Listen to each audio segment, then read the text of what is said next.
August 12, 1944. The summer air over the Philippine archipelago was thick with humidity and the acrid scent of rusting wire and damp earth. Behind bamboo fences and under the unyielding gaze of bayonets, American prisoners of war wasted away inside makeshift camps. Malaria and dysentery stalked the barracks more ruthlessly than bullets. Bones pushed against skin, fevered eyes burned in hollow sockets, and hope thinned with each passing day. Japanese guards patrolled with measured precision, convinced that the outside world had forgotten these men. Supplies were scarce even for the occupiers themselves. To the guards, survival was rationed in grains of rice and bitter silence. The prisoners, soldiers, nurses, missionaries, and civilians had resigned themselves to the cruel arithmetic of starvation. But on that day, a sound unlike any they had heard before began to echo across the horizon. A droning hum of engines. Not the thunder of Japanese bombers or the whistle of Zero fighters, but something steadier, heavier, purposeful. The guards craned their necks upward. Prisoners clutched bamboo walls, blinking against the sun. The planes bore the markings of the enemy, American insignia painted in bold contrast against the silver fuselage. The guards' fingers tightened around rifle stocks. Then, in an instant that defied logic, parachutes bloomed across the sky like white flowers drifting in the monsoon winds. Attached to them were crates. Not bombs, not death, but medicine. The boxes struck the ground with dull thuds inside and outside the camp perimeters. Labels in English glared from their surfaces: quinine for malaria, sulfa drugs for infection, and precious vials and packets guarded by the unmistakable stamp of the American Red Cross. The guards hesitated, unsure whether to raise their rifles or lower them. Prisoners stood frozen, unable to comprehend what had fallen from the heavens. One soldier, his body ravaged by fever, whispered hoarsely. They remembered. For the first time in months, the camp was filled not with silence or despair, but with stunned disbelief. The Japanese nurses and medical staff stationed in nearby compounds. The sight was nothing less than surreal. They had been taught to believe that Americans were ruthless, that the enemy would never waste resources on captives. Yet here it was, an operation of precision and mercy unfolding in the skies above. Their own medical stocks had dwindled to almost nothing. Even their wounded soldiers were often treated with herbs and makeshift remedies. And now, American medicine, modern, potent, life-saving, was cascading down onto the very prisoners they guarded. For the prisoners, the impact was immediate and visceral. A nurse within the compound tore open one of the crates, her trembling fingers brushing across ampoules and tablets she had only ever seen before the war. She clutched the box to her chest as though it were a newborn child. Men who had been drifting toward death now had a chance, however slim, to crawl back toward life. The faint glimmer of quinine meant that fever would not claim everyone. The sulfa powder meant infections could be fought. Hope came not as a whisper, but as the roaring engines of Allied aircraft above. The guards were bewildered. This was not a trick, not an illusion. Their intelligence officers had said nothing of such an act. Their commanders had not anticipated it. Mercy was not a weapon they had accounted for. Some guards looked away, unwilling to acknowledge what they had seen. Others stood transfixed, their rigid training cracking beneath the weight of confusion. How could their enemy, locked in a total war for survival, expend resources for men who could no longer fight? At night, the camp stirred with murmurs. Prisoners whispered prayers of thanks, their frail voices weaving through the mosquito-thick air. For months they had been forgotten shadows. Now they knew someone had fought for them. Somewhere across the ocean, strategies had been drawn, agreements struck, and risks taken, all so that they might live another day. The Japanese medical staff could not help but examine the shipments. They handled ampoules of penicillin with awe, marveling at its potency. They studied the neat packaging, the precise English labeling, and the efficiency of distribution. In their hospitals, shortages forced improvisation, bamboo splints, boiled water for antiseptic, and gauze reused until it fell apart. To see such abundance falling into enemy camps was almost unthinkable. And yet, there it was, undeniable and real. Beyond the fences, the war raged on. In the jungles, guerrillas clashed with Japanese patrols. On the seas, carriers and battleships traded fire. In the skies, Dogfights carved trails of smoke across the heavens. But inside those camps, on that day, a different kind of battle was fought, not with bullets or steel, but with compassion. Each crate was a defiance of cruelty, each parachute a statement that humanity could survive even amid the darkest of wars. The guards carried their confusion in silence. They had been taught that honor lay in dominance, that the enemy was subhuman. Yet the medicine undermined those teachings. It sowed doubt. It forced them to see the prisoners not as shadows of enemies, but as men whose suffering even their foes sought to ease. The nurses, bound by their oath, could not turn away from the vials and powders. They administered the medicines hesitantly at first, then with mounting urgency. Patients stabilized. Fevers broke. The dying clung to life. The memory of that day would never fade. Survivors recalled the sound of the parachutes rustling against the wind, the metallic thud of crates striking the earth, and the trembling hands opening them. They remembered the smell of disinfectant, sharp and clean, a scent almost forgotten. It was the smell of life clawing its way back from the brink. For the prisoners, the arrival of Red Cross medicine was more than relief. It was proof. Proof that they were not forgotten.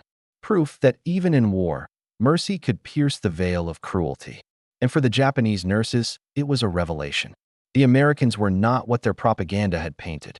Their power was not just in bombs and guns, but in the quiet defiance of compassion. The camp settled into uneasy silence that night, but it was no longer the silence of despair. It was the silence of men daring to believe in survival once more. And above them, the stars hung motionless, bearing witness to a war where even mercy fell from the skies. BY 1944, the Pacific War had entered a grim and grinding phase. The Japanese Empire, once ascendant from Manchuria to the Solomons, now found itself pushed back yard by yard, island by island. The Allies, bloodied but determined, carried out an ambitious campaign of encirclement. From New Guinea to the Marianas, American forces had wrestled control of the seas and skies, leaving Japanese garrisons isolated, cut off from reinforcements or resupply. Hunger stalked the islands. Disease raged in jungles. On both sides, the brutality of total war pressed relentlessly on every soldier, every nurse, and every civilian trapped in its path. In the Philippines, the shadow of occupation had lasted more than 2 years.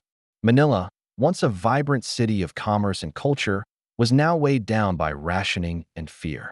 Camps, improvised prisons ringed with barbed wire and bamboo, sprang up across Luzon and Mindanao. Into these enclosures, Japanese authorities herded captured soldiers, missionaries, Red Cross workers, and civilians deemed suspect. To the guards, they were enemies. To the prisoners, they were captives of time, enduring each day with gnawing hunger and the slow rot of disease. The Geneva Conventions, ideals of humanitarian law, seemed far away. Japan had signed but not ratified them, and in practice their codes were frequently ignored. For the guards and officers, the doctrine of Bushido demanded stoicism in suffering and contempt for surrender. To be captured was dishonor. To live as a prisoner was a shame. Why, then, should resources be spared on those who had chosen dishonor? In their eyes, these men had already forfeited their claim to mercy. And yet, far across the Pacific, the Allies saw things differently. The American Red Cross, with roots stretching back to the First World War, carried the flame of humanitarian relief. To its volunteers and logisticians, prisoners were not forgotten relics, but human lives worth saving. Medicine, food parcels, letters, these were lifelines, tangible proof that a world beyond barbed wire still cared. Negotiations, secretive and delicate, unfolded through the International Committee of the Red Cross, through neutral nations like Switzerland, and through intermediaries willing to risk Japanese suspicion. The aim was singular: to breach the walls of isolation with crates of medicine and hope. By the summer of 1944, the war's balance made this mission all the more urgent. Japan's supply lines had collapsed under the weight of American submarines and carrier strikes. Even frontline soldiers often fought with dwindling ammunition and medicine. The thought of American Red Cross supplies entering Japanese-controlled camps was unthinkable to many commanders. To permit them meant acknowledging a weakness, an inability to care for prisoners as required by international custom. Yet starvation and disease had grown too visible, too undeniable. Reports filtered through neutral observers. Photographs, smuggled and grainy, showed gaunt men, skeletal figures surviving on handfuls of rice. Pressure mounted. The world was watching. The Japanese medical corps, stretched to breaking, found themselves in an impossible bind. Nurses at military hospitals struggled to treat their own wounded with dwindling resources. Makeshift remedies filled the void. Tree bark was boiled into teas meant to soothe fever. Strips of old uniforms were repurposed into bandages. In this context, the idea that Americans, sworn enemies, could deliver crates brimming with sulfa drugs, quinine, and even morphine seemed like a cruel irony. And yet, it happened. The broader war mirrored this contradiction.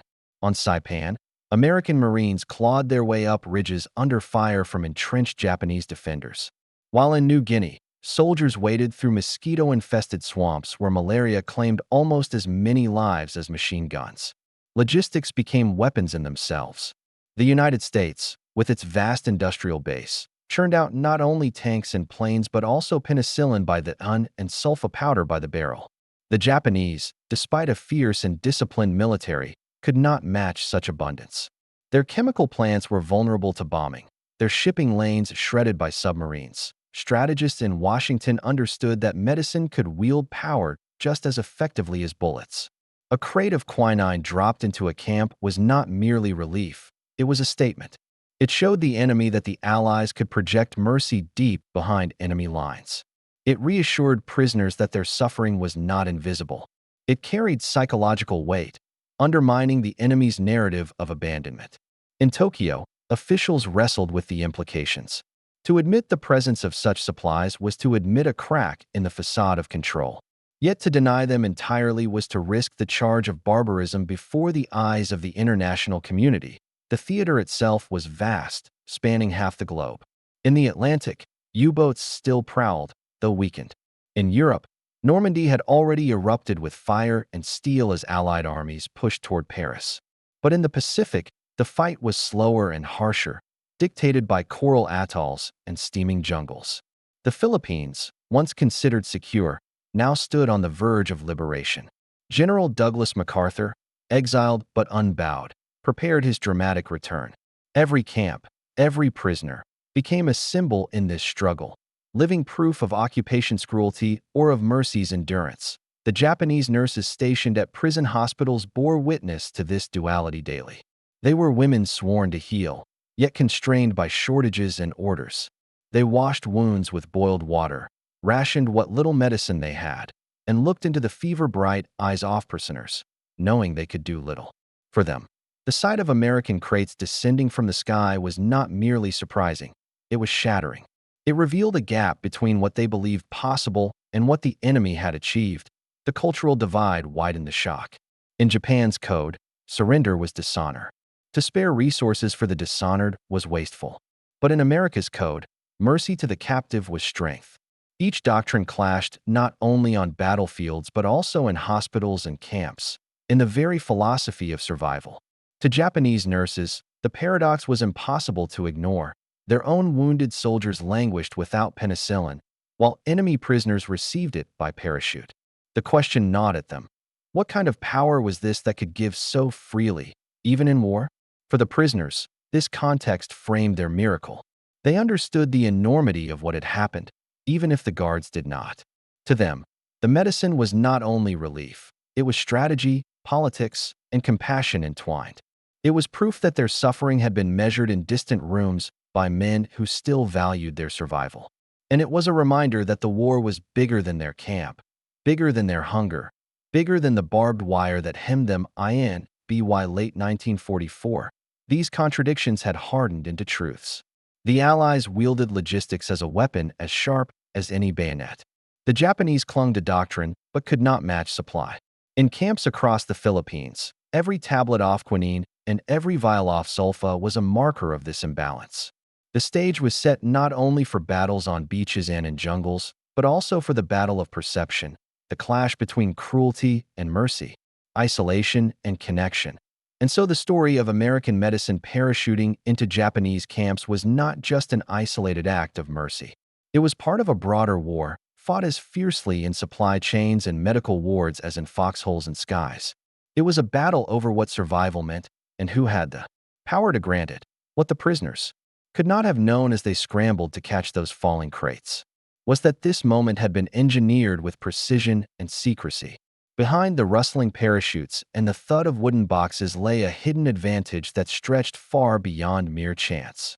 The Americans had quietly weaponized not only their industrial power, but also their mastery of humanitarian logistics. For decades, the Red Cross had built networks of warehouses, shipping routes, and volunteer corps, tested first in the crucible of the First World War and then expanded through the Great Depression. By 1944, those networks were refined into something the Japanese could neither anticipate nor replicate. The secret was not simply compassion, it was coordination. Every shipment of medicine dropped into the camps represented a triumph of organization in the midst of chaos.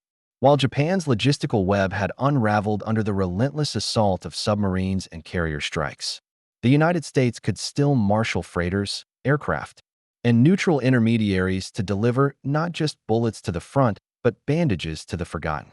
To the prisoners on the ground, the sight seemed miraculous. To the Japanese nurses, it felt like an impossibility. But to the American planners, it was the inevitable outcome of the preparation meeting's resolve. The hidden advantage lay also in perception. The Japanese military machine had trained its men and women to see mercy as weakness. To tend to captives was to waste energy that should be reserved for one's own soldiers. Yet the Americans understood something different, that mercy could be wielded as a psychological weapon.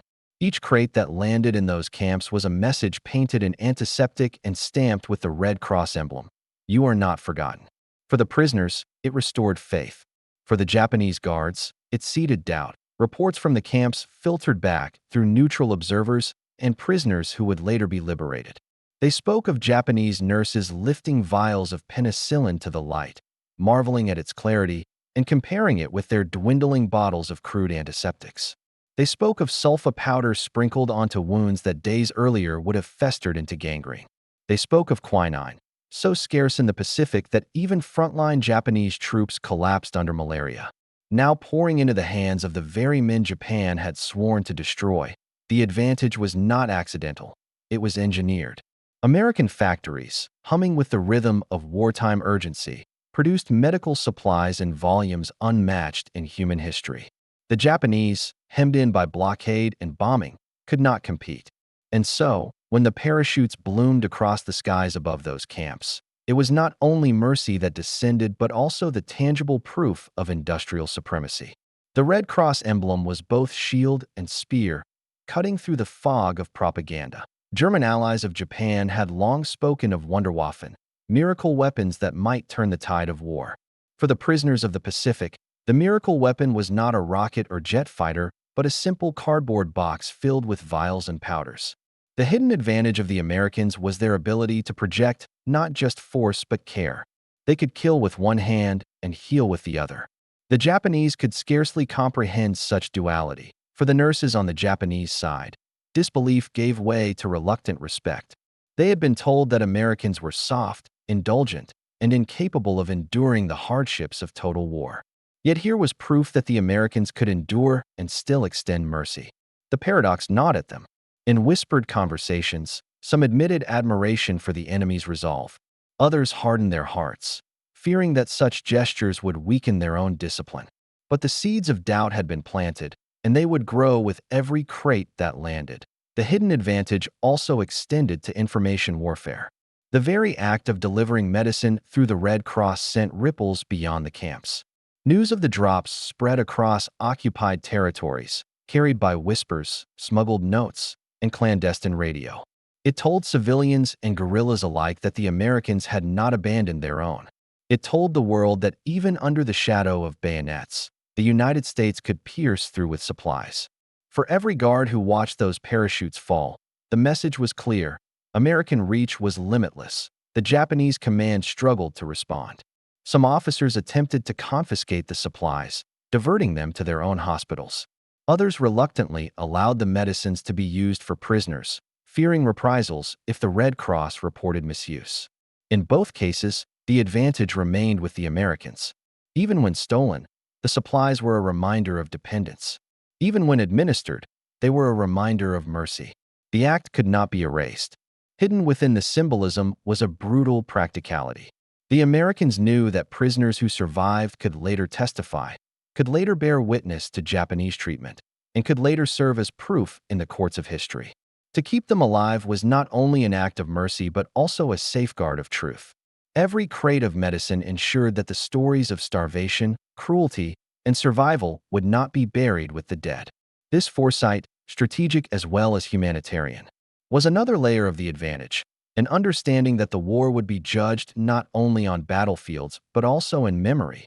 And so, what seemed to the prisoners like a miracle was, in truth, the convergence of logistics, psychology, and foresight. The hidden advantage of the Americans was not a single invention or secret weapon, but a philosophy that even in total war, mercy could be projected with the same precision as firepower. That belief, backed by factories and freighters, by Red Cross volunteers and military planners, was what the Japanese could never replicate on the ground. In the sweltering camps, it translated into the clinking of glass vials, the bitter taste of quinine, and the sudden relief of a fever breaking. To the men who lived through it, the advantage was not abstract. It was life itself. The wooden crate cracked open under the pressure of desperate hands. Inside lay an arsenal not of bullets, but of vials, powders, and glass ampoules. Each item, seemingly ordinary to those who had known the abundance of peacetime, now shimmered with the weight of salvation. The technical heart of America's hidden advantage was revealed not in steel turrets or roaring bombers, but in chemistry, logistics, and the relentless machinery of industry. Take quinine, the bitter alkaloid that had been the West's shield against malaria since the 17th century. By 1942, the world's main sources, plantations in Java and the Dutch East Indies, had fallen to Japanese hands. The Allies faced disaster. In New Guinea and the Solomons, malaria was devouring divisions faster than Japanese bullets. But in American laboratories, chemists scrambled for substitutes. At the Winthrop Chemical Company and universities across the Midwest, they pursued synthetic antimalarials with fevered urgency. By 1944, atabrine, an acrid yellow tablet, rolled off American production lines by the millions. Its taste was foul, its side effects uncomfortable, but it worked. To Japanese nurses opening those crates, the presence of atabrine tablets was staggering. Their own troops collapsed in jungle outposts with fevers that burned like wildfire. Yet here was the enemy, dropping a cure into the very hands of prisoners. Alongside atabrine came sulfa drugs, the miracle powders of the 1930s. Discovered by Gerhard Domach in Germany, sulfanilamide had transformed the battlefield. A spoonful of white dust sprinkled into a wound could arrest infection that once spelled certain death. The United States, with its industrial engine, had taken that discovery and expanded it to an unthinkable scale. Factories in New Jersey and Pennsylvania churned out barrels of sulfa, shipping it not only to the front but also into Red Cross kits for prisoners. Japanese medical officers, struggling with festering wounds in their own ranks, now watched with incredulity as enemy captives dusted their source in abundance. And then there was penicillin. Alexander Fleming had discovered the mold's properties in 1928, but it was in American laboratories, at Pfizer, Merck, and government-sponsored projects, that it was transformed into a weapon of war. By 1944, fermentation tanks the size of houses bubbled with the golden liquid, producing more penicillin in a single week than the entire world had seen in a decade. To Allied soldiers storming Normandy or slogging through Saipan, penicillin meant survival from sepsis, protection from pneumonia, and a second chance after wounds that once meant death. To Japanese nurses in the Philippines, a single ampoule of penicillin was rarer than gold. Yet here, falling from parachutes, were boxes containing dozens. Every vial carried within it not only medicine but also engineering genius. Glass ampoules sealed with precision, labels printed in crisp English, packaging designed for rough handling in jungles and drop zones. The SCR 508 radio had given American tanks their voice. Penicillin and atabrine gave their prisoners breath. Both were products of the same system, an industrial democracy able to mobilize science, labor, and logistics with a speed dictatorships could not match. The weight of this advantage was not lost on those who handled the crates.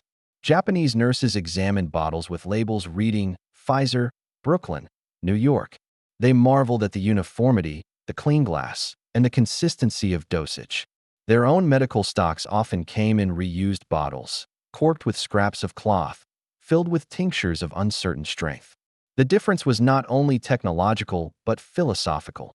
America fought with abundance, and Japan endured with scarcity. Behind the supplies stood the Red Cross, an institution both humanitarian and logistical.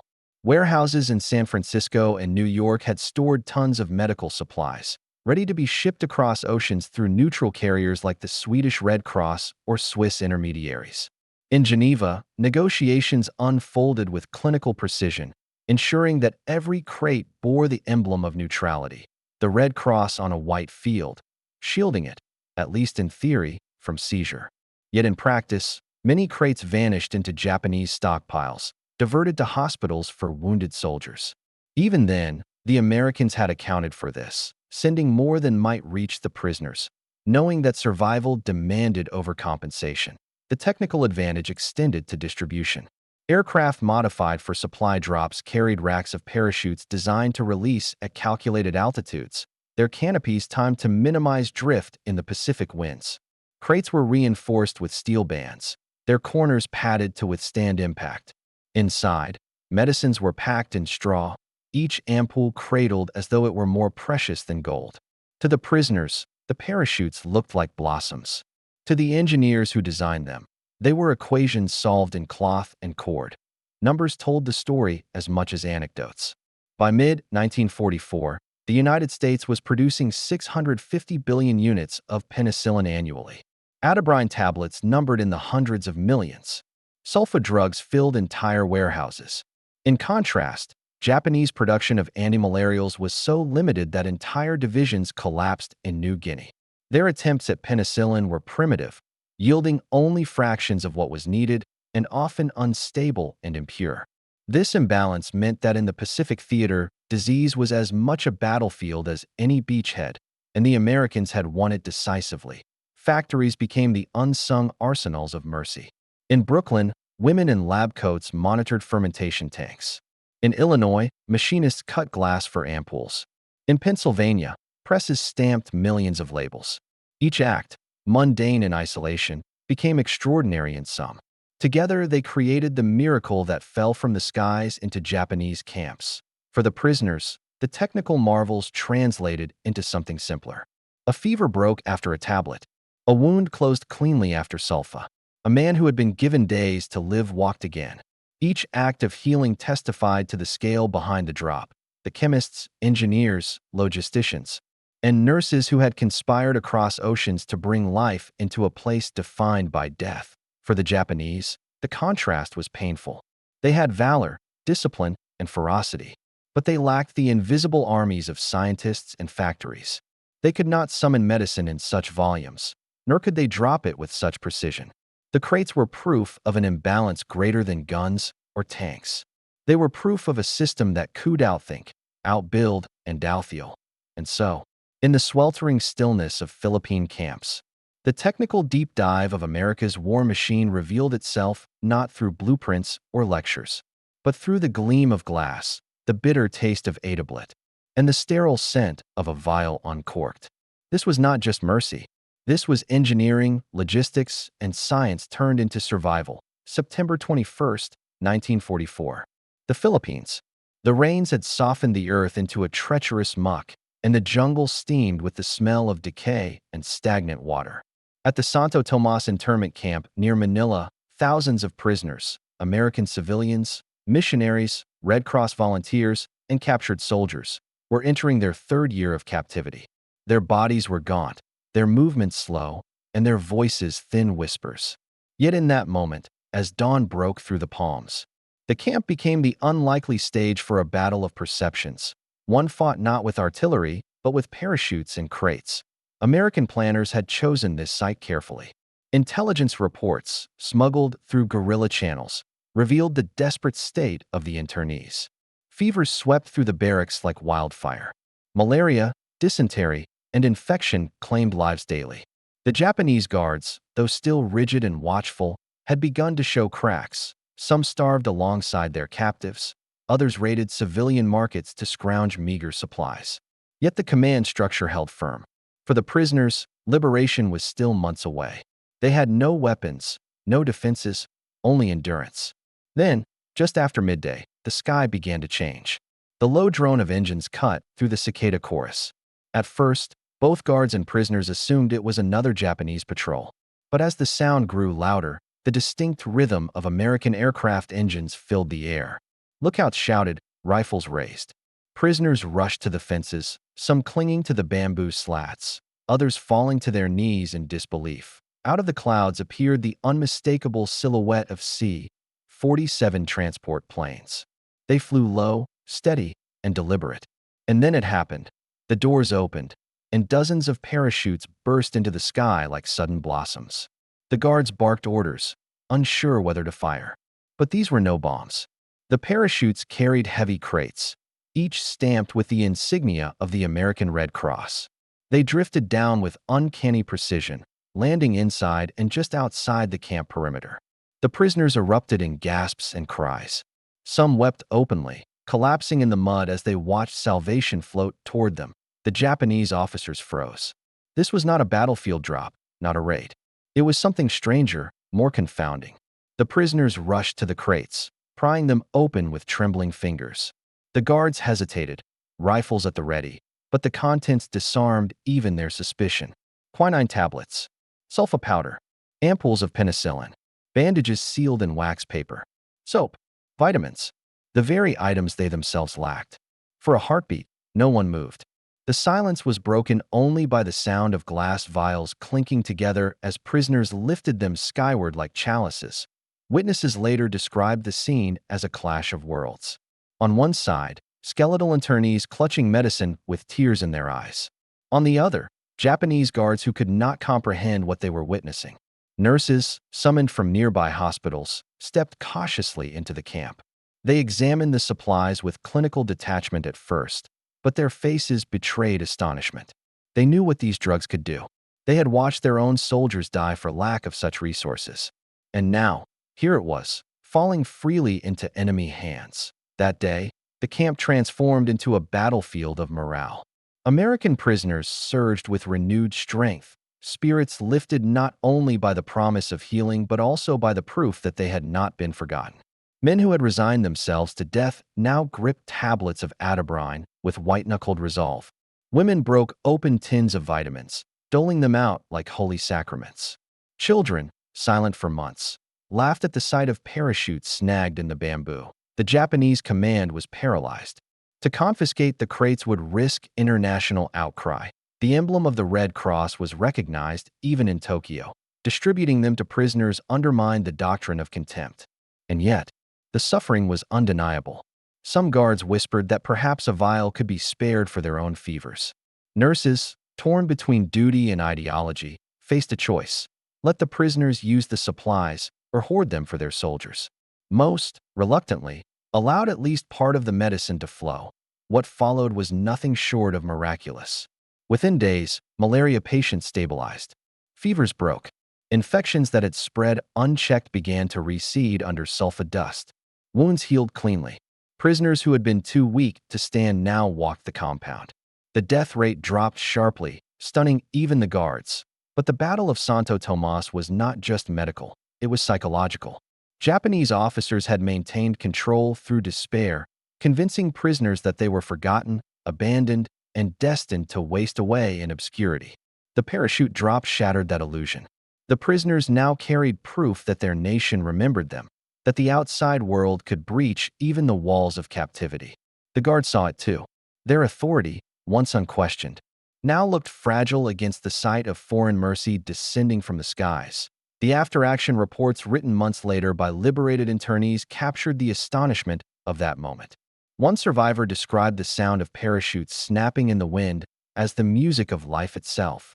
Another wrote that the crates smelled of disinfectant, clean and sharp, like a breath from another world. Japanese nurses, in their private diaries, recorded their disbelief. They send medicine to those who cannot fight. We cannot even treat our own. Numbers told their own story. In the weeks following the drop, deaths in the camp declined by nearly half. Survivors credited specific medicines: quinine tablets that halted malarial fevers, sulfa powder that saved limbs from amputation, and vitamins that restored strength to the emaciated. The effect on morale was incalculable. Prisoners no longer spoke only of survival. They spoke of liberation, of the war's end, of returning home. The Japanese guards, meanwhile, wrestled with their own turmoil. They had been trained to see mercy as weakness. Yet the supplies betrayed another truth, that America's strength lay not only in weapons, but in abundance. The crates were a reminder that Japan's empire, stretched thin and starving, could not match such power. For the nurses, the lesson was even sharper. Their enemy possessed not only superior weapons but also superior medicine, science, and logistics. In that muddy compound on a humid September day, a battle was fought without gunfire. Its outcome was decisive. The prisoners gained hope, the Japanese lost certainty, and the war of perception shifted irrevocably. The crates, stamped with the emblem of mercy, had struck harder than bombs. The war in the Pacific was fought on many fronts. On beaches where waves turned red with blood, in jungles where mosquitoes killed as many as machine guns, and in skies where silver bombers darkened the sun. But for those behind the barbed wire of Japanese camps, the war was waged in silence, in the slow erosion of body and spirit. And it was here, in these forgotten corners of the conflict, that the strategic and psychological weight of the American medicine drop struck with a force no artillery barrage could match. The first impact was immediate: survival. Before the parachutes bloomed above Santo Tomas, Cabanatuan, and other camps, men died daily in their bunks. Dysentery thinned their bodies until they were nothing but shadows. Malaria burned them alive from the inside. Minor cuts turned into infections that consumed limbs. The medicine drops reversed this tide almost overnight. Where once camp grave diggers labored without pause, suddenly their shovels rested. The death toll fell sharply. American quinine and atabrine did what Japanese neglect could not: restore the will to live. And every prisoner who lived became a living testimony, a future witness, a survivor who would carry the story of both suffering and salvation into the post-war world. But the deeper impact was psychological. The Japanese had ruled the camps through despair. They told prisoners they were forgotten, that America had abandoned them, and that surrender had condemned them to rot in anonymity. Every ration of watery rice, every slap from a rifle butt, reinforced the message: you are nothing. The parachute drops shattered that illusion. In a single afternoon, the prisoners saw undeniable proof that their nation still reached for them. They were not abandoned. They were not forgotten. The outside world was fighting for them, even across oceans and barbed wire. That realization did more than heal bodies. It resurrected hope. Hope was dangerous to the occupiers. A prisoner with hope resisted in small ways. He found the strength to endure, to pass on secret messages, to hide contraband, and to cling to identity. A woman with hope sang lullabies to her starving children, keeping culture alive. A soldier with hope whispered stories of MacArthur's return, of American bombers carving contrails in the sky, of a war that still had an ending worth waiting for. The guards sensed this shift. Their grip on the prisoners' minds loosened, if only slightly, but enough to matter. The medicine also forced a re-evaluation among the Japanese themselves. Nurses, sworn to heal, could not ignore the miracles unfolding before their eyes. A man they had written off as dying now stood, his fever broken by quinine. A child too weak to walk now ate with vigor after receiving vitamins. They knew their own soldiers had no such luxuries. The realization stung. How could the enemy, demonized in propaganda, show mercy while their own empire starved its people and troops? For some, the medicine created cracks in belief. For others, it deepened the resolve to hate an enemy whose abundance mocked their scarcity. Strategically, the Red Cross drops were masterstrokes of perception warfare. The Allies understood that the war would not be judged only in battles won, but in narratives told. Every crate that landed in a camp was not only relief but also propaganda written in medicine. The Japanese could claim dominance, but the prisoner's survival was itself defiance. And after the war, those who lived would testify before tribunals and in memoirs. their stories bolstered by the memory of medicine that had kept them alive. By ensuring survival, the Allies preserved witnesses who would expose the brutality of captivity. Mercy became a weapon of truth. Even the enemy's attempt to exploit the drops backfired. In some camps, officers confiscated crates, diverting medicine to their own hospitals. Yet this act carried its own humiliation.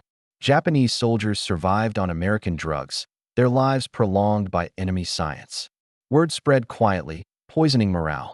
If the emperor's armies relied on enemy medicine, how invincible were they truly?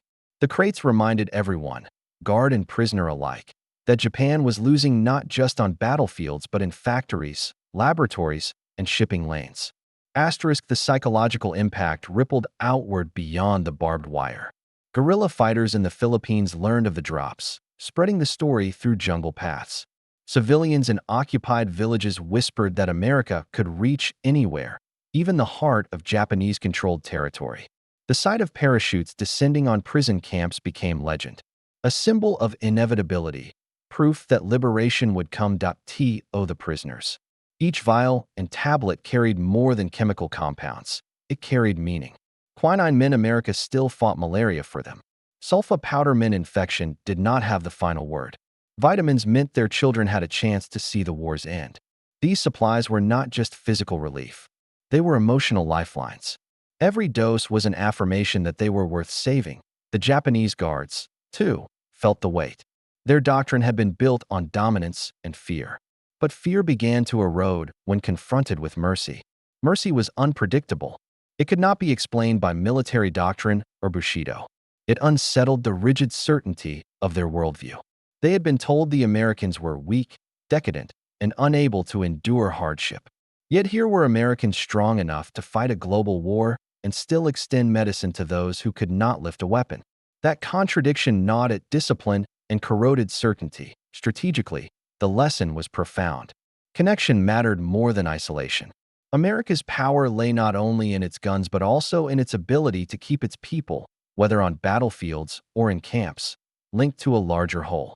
A prisoner could feel abandoned and collapse into despair, or he could feel remembered and survive. By keeping prisoners connected through medicine, the Allies ensured endurance. Japan, by contrast, allowed its own men to die of malaria in jungles, cut off from supply, abandoned by command. The contrast was stark. One power fought with abundance and connection, the other with scarcity and isolation. In the camps, the change was visible. Songs returned. Prisoners began marking days not only in misery but also in anticipation. Liberation, once a dream too fragile to voice, became a word spoken aloud. The medicine had turned the tide not only of disease but also of spirit. And in war, spirit could be as decisive as steel. Thus, the strategic and psychological impact of those parachute drops cannot be measured only in lives saved. They must be measured in morale restored, in myths shattered, in authority undermined, and in futures preserved. For the men, women, and children behind the wire, the medicine meant survival. For the Japanese who watched it fall, it meant doubt. And for history, it meant proof that in the darkest corners of war, mercy could be a weapon stronger than fear. When the war ended in August 1945, the Pacific was littered with ruins, cities burned to ash, fleets sunk in shallow harbors, and jungles scarred by fire. Yet amid the rubble, survivors of the camps emerged gaunt but alive, carrying memories that would haunt and inspire for decades. Their stories converged around one extraordinary truth, that even in the bleakest captivity, mercy had descended from the skies. The parachute drops of Red Cross medicine had done more than save lives. They had reshaped how war itself would be remembered, fought, and studied. In the aftermath, liberated prisoners testified before tribunals, commissions, and newspapers. They spoke of the bamboo barracks, of starvation and disease, and of the terror of guards who wielded rifles like whips. But they also spoke of the day the sky opened and parachutes blossomed like angels. They recalled quinine tablets passed hand to hand, sulfa powder pressed into festering wounds, and penicillin ampoules guarded like holy relics. They described hope resurrected in an instant, the sudden return of strength where despair had ruled. Their testimony painted a vivid contrast: Japanese cruelty on one side, American mercy on the other. This duality became a weapon in the Cold War years that followed. As the world divided into spheres of influence, the United States pointed to its wartime humanitarian efforts as proof of moral superiority. "We did not abandon our people," American officials said. "Even in captivity, even deep in enemy territory, we reached for them." It was a narrative that echoed in Korea, in Vietnam, and in the deserts of the Middle East decades later. Mercy had become part of strategy, interwoven with bombs and bullets into a doctrine of connection. Japan, too, absorbed the lesson. Its nurses who had witnessed the drops could not forget the sight of abundant medicine falling into the hands of the dishonored. In post-war years, some spoke quietly of their awe, their confusion, and their shame. They had tended wounded soldiers with herbs and rags, while their enemies had supplied prisoners with modern drugs. The memory became part of Japan's own transformation, an acknowledgement that industrial power and scientific innovation could not be separated from war's outcome. Hospitals rebuilt in Tokyo and Osaka carried echoes of the humiliation. Never again would Japan lag so far behind in medical science. Technologically, the legacy was immense.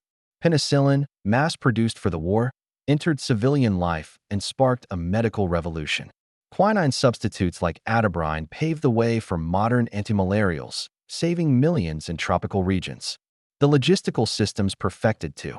Parachute crates into remote camps became blueprints for future humanitarian airlifts, from Berlin in 1948 to Bosnia in the 1990s. Every aid drop that followed carried within it the DNA of those World War II missions, proving that logistics could be an instrument of mercy as much as destruction. Strategically, generals and planners drew their own conclusions.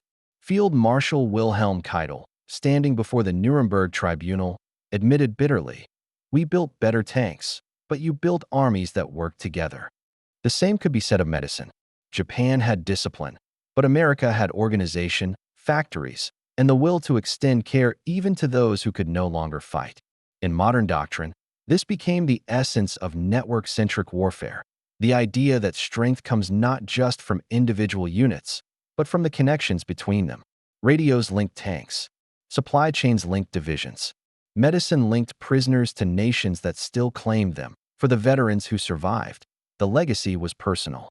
In reunions years later, men who had once lain fevered in bamboo huts clasped hands, remembering the taste of quinine, the sting of sulfa, and the clean scent of penicillin. They told their children and grandchildren not only of suffering but also of the miracle that had given them a second life.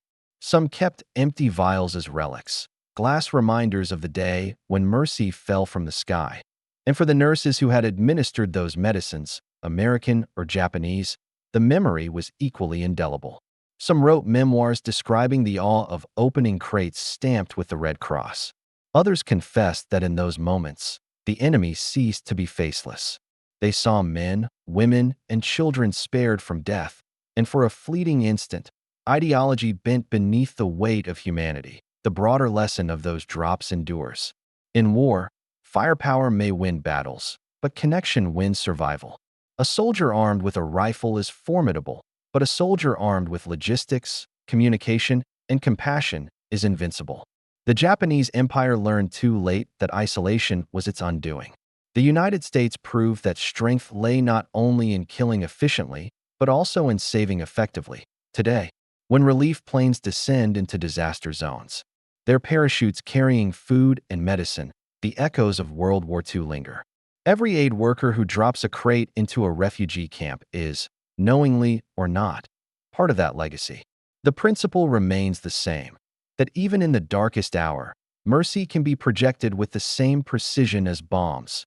For the survivors, the closing chapter of their ordeal was bittersweet. Many never regained the years lost behind barbed wire. Some carried scars that no medicine could heal. Yet they also carried the memory of a day when compassion conquered despair. A day when the sky delivered not death, but life. And so the story closes with a paradox as old as war itself. In the same skies where bombers turned cities to ash, parachutes once opened to deliver hope. In the same war that revealed humanity's darkest cruelty, a gesture of mercy became a weapon of its own. It taught the world that in modern war, Compassion can be as decisive as firepower, and connection can triumph where isolation fails. The crates have long since crumbled. The vials have long since emptied. But the lesson remains, etched into history with the weight of truth. In war, it is not only the strong who endure, but also those who are remembered.